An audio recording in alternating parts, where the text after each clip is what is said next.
যোদ্ধা তো এই জন্য এ ধরনের মনে করছে।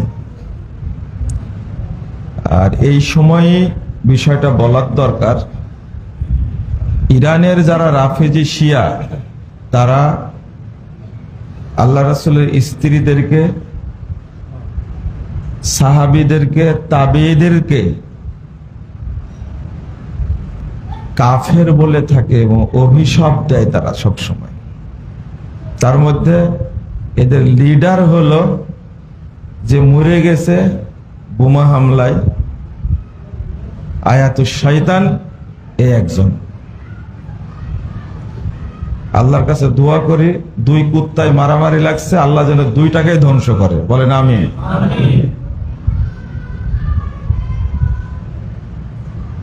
এই রাফেজি শিয়াদের উৎপত্তি হলো ইহুদিদের থেকে, এবং রাসূলুল্লাহ সাল্লাল্লাহু আলাইহি ওয়াসাল্লাম বলছেন 13,343 নম্বর হাদিস মুস্তাদ আহমদের মধ্যে এসেছে যে দাজ্জাল আছে আসবাহান শহরে, আর আসবাহানটা হলো ইরানের তেহরান থেকে 441 কিলোমিটার দূরে। যখন দাজ্জাল বের হবে তখন দাজ্জালের সাথে 70,000 ইহুদি থাকবে। এই ইরানের রাফেজিরাই দাজ্জালকে প্রতিপালন করছে, হাদিস অনুযায়ী বোঝা যায়।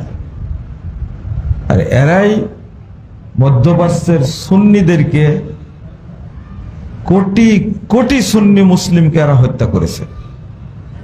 ইয়ামানে, সিরিয়ায়, দেখছেন আজকে সিরিয়ায় মিষ্টি বিতরণ করছে, এটা কি দেখছেন আপনারা ছবিটা? এটা দেখতে পাবেন না আপনারা, এটা তো খেয়ালই করবেন না, এটা আপনারা খেয়াল করবেন না। রাস্তায় দাঁড়িয়ে নারী পুরুষ সিরিয়াতে মিষ্টি বিতরণ করছে, কারণ এই খোমেনি সিরিয়ার 30 লক্ষ মানুষকে হত্যা করেছে। এর আগে এক শয়তান ছিল কাসেম সুলেমানি, একে মারছে।